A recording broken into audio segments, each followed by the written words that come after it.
Thank you, Mr. Speaker, sir.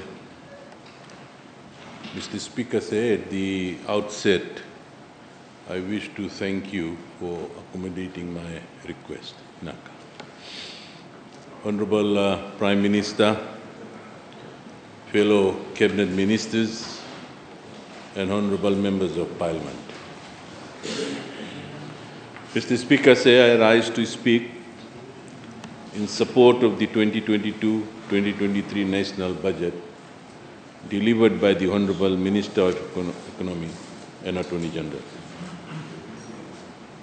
Mr. Speaker, sir, let me join my government colleagues and congratulate the Honorable Attorney General and Minister for Economy and his team, led by Mr. Sri Gounder, for a smart, sustainable and fit-for-purpose budget.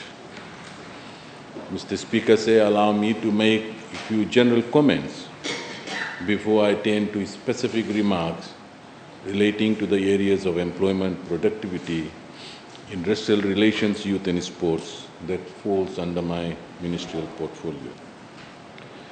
Mr. Speaker, sir, this budget is a profound and a solid vision of our Honorable Prime Minister and our government in ensuring that we deliver the best to all Fijians, despite the impact of COVID-19 that was felt heavily in our small island nation. Added to this, Mr. Speaker, sir, the current Russia-Ukraine conflict is having a major impact on our economy and also to the livelihood of our people. Mr. Speaker, said, despite this external pressure, this budget builds on the strong foundation laid out in previous budgets under this government. Mr. Speaker, said the projection of 12.4% economic growth this year is another milestone achievement for our government. It gives us confidence in planning for the future. Unfortunately, Mr. Speaker, the members from the opposition side failed to accept these figures. The opposition's views lack substance or any form of informed intelligence to back any of their claims.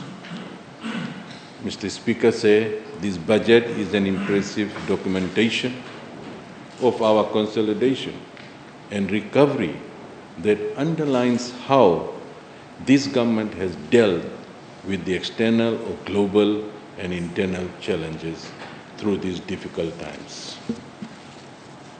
Mr. Speaker, today we are proud to say that the Bula boom is already being felt by our nation. It is unfortunate that our opposition does not have any vision for this nation. They are only concerned about petty issues, while the Fiji Affairs government has carefully crafted this budget for the betterment and well-being of all Fijians. Mr. Speaker, this budget is a solid indicator of our Honorable Prime Minister's leadership and the commitment that we all should put our people first in our agenda. Fiji Affairs government has stood by all Fijians during various crises, whether it be natural disasters, effects of climate change, or the COVID-19 pandemic. We stand united with our people and will continue to deliver the best for all Fijians. Mr. Speaker, the Fiji Affairs government, through the visionary and responsible leadership of the Honorable Prime Minister, will not be stopped by the short-sighted and ridiculous ideas floating from the opposition just to please a few, or overblown ideas to massage their inflated egos. Through reforms, we have taken government services right to the doorsteps, Mr. Speaker, of all Fijians, no matter where they are, and we will continue to serve our people and place them in the center of our reforms. As we have done during these past 2 terms in office, Mr. Speaker, as a progressive, inclusive, and people-focused government that puts Fiji and its people first every time. Mr. Speaker, I now turn to specific remarks relating to the areas of employment, productivity, industrial relations, youth and sports that falls under my ministerial portfolio. Mr. Speaker, during the recent Pacific Island Forum meeting, I met the Honourable Prime Minister of Australia when he visited the APTC Aged Care Pilot Program that prepares our Fijian candidates to meet the industry standards in Australia. The Australian Prime Minister stated that there is a high demand for aged care workers because Australia's high aging population. Mr. Speaker, when our borders were reopened in December last year, there was a lot of noise from the opposition, except Honourable Bulitavu, that a wrong decision has been made. This is when, Mr. Speaker, we began to meet the demands in Australia and New Zealand for our workers. Mr. Speaker, at this juncture, may I also congratulate our Honourable Prime Minister for bringing the unity among the Pacific family. Mr. Speaker, today I stand in this August House to announce that another milestone has been achieved under the Vu Valley Partnership, which was signed by the Fiji First Government and the Australian Government. A total of 1,820 Fijians, exceeding the estimated target of 1,000, are now participating under the Pacific Australia Labour Mobility Program from January this year, 2022, to the first week of July 2022 alone. But in total, Mr. Speaker, we have 5,986 for the PLS and the seasonal work for Australia and New Zealand. Mr. Speaker, this is a huge positive outcome that ensures that our economic recovery starts sooner rather than later, following the reopening of Fiji's borders in December 2021. Mr. Speaker, it means that thousands of Fijians' households have a long-term and secure source of income with great spin-off benefits to local communities and businesses. While these schemes are greatly welcome, Mr. Speaker, my ministry will be proactive in ensuring that our own employment market is maintained to meet our own labour market demands. This means following through on the measures for skills training for greater local employment ability in this budget. This budget, Mr. Speaker, 2022-2023, as the Honourable Attorney General has outlined in detail, means we will build on our recovery and not simply have reactivate measures to external pressures through the continued impact of the COVID-19 pandemic and the ongoing conflict in Europe. Mr. Speaker, this also means that we must be innovative and creative in using our resources to sustain ourselves better despite ongoing global conditions that make it difficult for us. Mr. Speaker, I will outline some of these innovations among our youth and in the sporting arena later in my presentation. As outlined, Mr. Speaker, in the budget, the starting point is the cutting of the budget deficit almost into half. This makes for a smart budget for its vision and financial planning to continue to look after all Fijians and at the same time build our economy in a sustainable and a fit-for-purpose manner. By continuing the wide range of tax benefits, Mr. Speaker, and improved policy and structural conditions for the business, the ball is now firmly in the court of the business sector to continue the post-pandemic recovery. Mr. Speaker, and in this regard, the Ministry of Employment, Productivity and Industrial Relations will continue to play a positive role in supporting both sides of the economic equation equally for the employers and the employees. Mr. Speaker, the Ministry has enforced the compliance to the national minimum wages and the 10 sectoral-based minimum wages. This ensures employers pay the right wages to their workers with effective audits conducted by the compliance officers at the Ministry. As announced in the revised budget, Mr. Speaker, 2021-2022, the national minimum wage rates and the 10 sectoral-based minimum wage rate was set to be increased in 4 stages. Mr. Speaker, the first 2 have already been implemented on the 1st April 2022 and 1st July 2022, while the other two, Mr. Speaker, say will be implemented on the 1st October 2022 and 1st January 2023. Mr. Speaker, say increasing the national minimum wage to $4 per hour is a great achievement of this government. Mr. Speaker, say this will ensure that we will continue to enforce the minimum terms and conditions of employment and engage in good faith employment relations with employers and workers. Mr. Speaker, said the increase in the FNPF contribution to workers' wages is another step in the right direction that will help workers save more through their FNPF contribution for a secured future. Mr. Speaker, I'm surprised with the comment from the National Secretary of the Fiji Trade Union Congress on his recent media statement on why FNPF contribution was not restored to its original level. Mr. Speaker, it seems that he fails to understand the meaning of recovery may be to attract media attention. He is ignoring the fact that 92% of the employees in the formal sector are back to work compared to the pre-COVID levels. And I hope that he reads the budget address in a fair manner to appreciate and know exactly what Fiji Fair's government is doing to benefit all workers in this country, Mr. Speaker said. Mr. Speaker said the 2 million initiative announced for the Stronger Together Job Support Scheme for 1,500 out-of-work Fijian is an excellent opportunity for our Fijian workers to secure employment, at the same time help the industry to grow.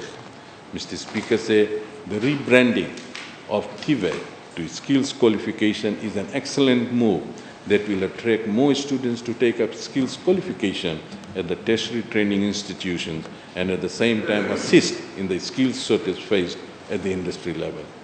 Mr. Speaker said we also welcome the effort in extending the employment tax scheme till December 2024 with a 300% tax deduction of the amount of any salary or wages paid for the first-time workers. In particular, Mr. Speaker, said the tax deduction of 400% for the salary and wages paid to the persons with disability who is employed for a period of 3 years.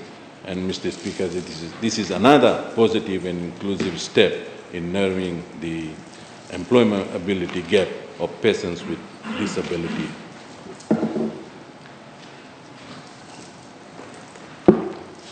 Mr. Speaker, said we encourage and support social dialogue as an effective mechanism paving the way to bring about resolutions to disputes and conflicts amongst disputing parties. Unlike what I read in the newspaper, Honorable Lavere misleading this House yesterday about the compliance. Mr. Speaker said this will strengthen the consultation and cooperation between workers and employers within the labour market. Mr. Speaker, I commend the Minister of Economy for the allocation for improved productivity. On 13 June 2019, Fiji launched its first ever Fiji National Productivity Master Plan 2021-2036. Productivity is an important agenda, Mr. Speaker, for all developing countries and is an effective way for constant improvement and economic growth. Mr. Speaker, we welcome the allocated budget for the Ministry of Youth and Sports. This continued level of funding during these difficult times is testament to the importance that Fiji Fair's government has given and will continue to provide for the youth and sports. As the Honourable Attorney General has outlined, over 70% of Fiji's population can be classified as youth, and it stands to reason that with this youthful population, Mr. Speaker, and the support from the other not-so-youthful demographic, Fiji is also a great and growing sporting nation.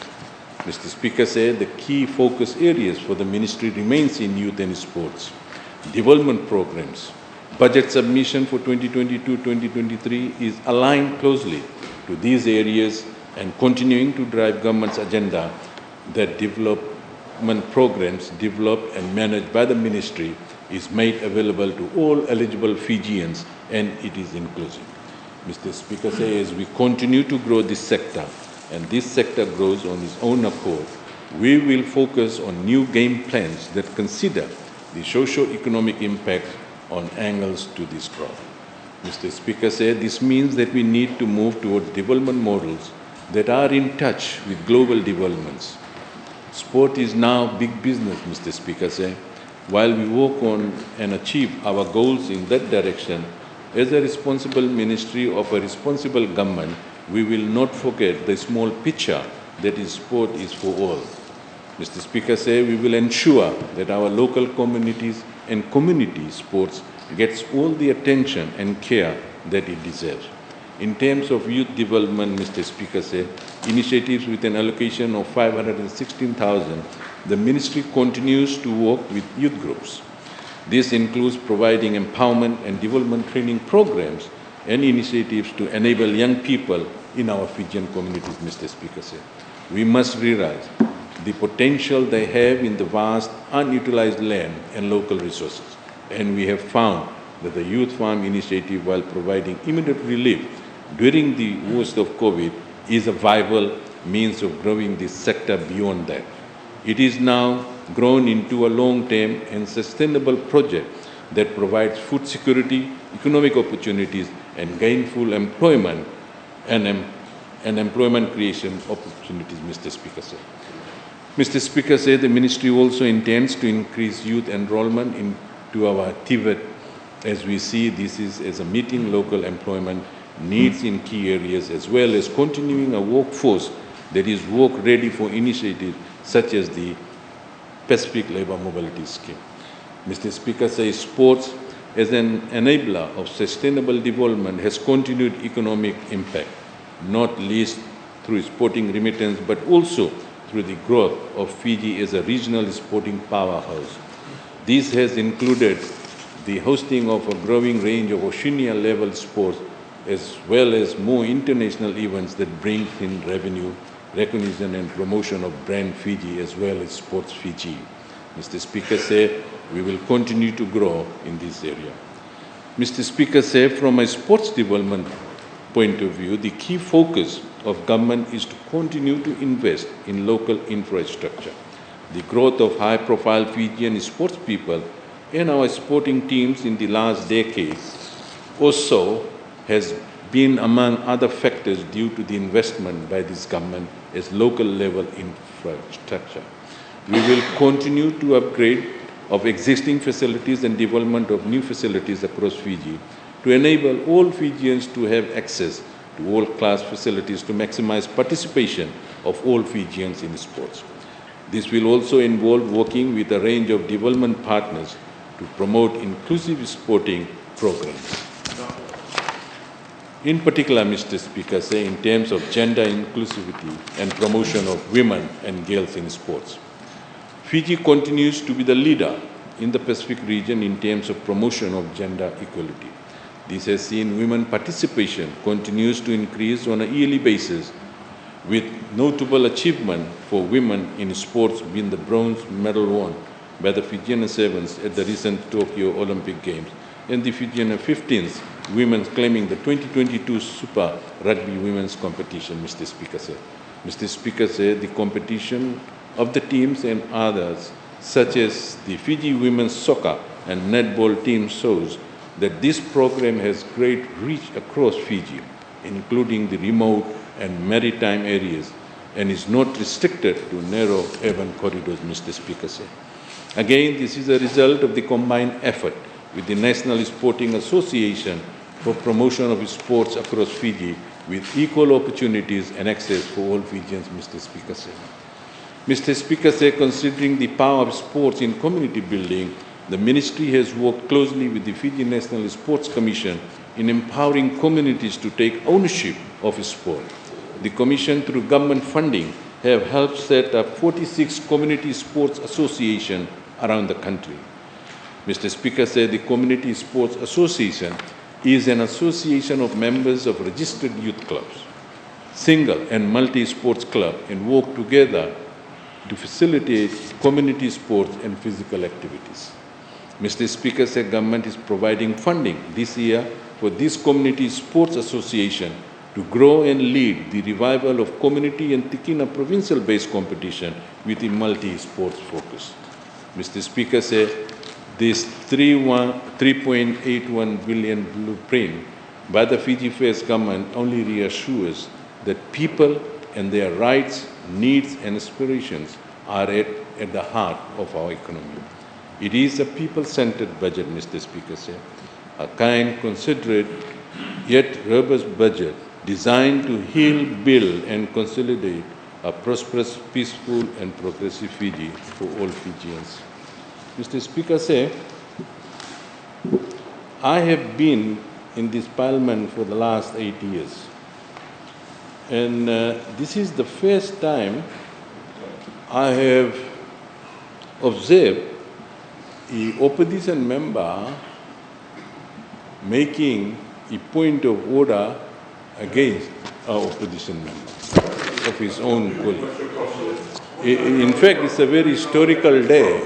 It's a very historical day. And I'll tell you what's the problem. The only thing that I can make out, Mr. Speaker, says that they are totally confused, they are divided, and the worst thing is that they don't have any trust in each other. They are the ones who want to run the country. It's a shame. Not only that, I've even heard they were shouting, saying, time's up, time's up, time's up, to his own colleague. Mr. Speaker said, it's really a sad day for the opposition. Mr. Speaker said, I thank this August House for the privilege to speak, and I fully support the motion to approve the 2022-2023 national budget. I thank you, Mr. Speaker.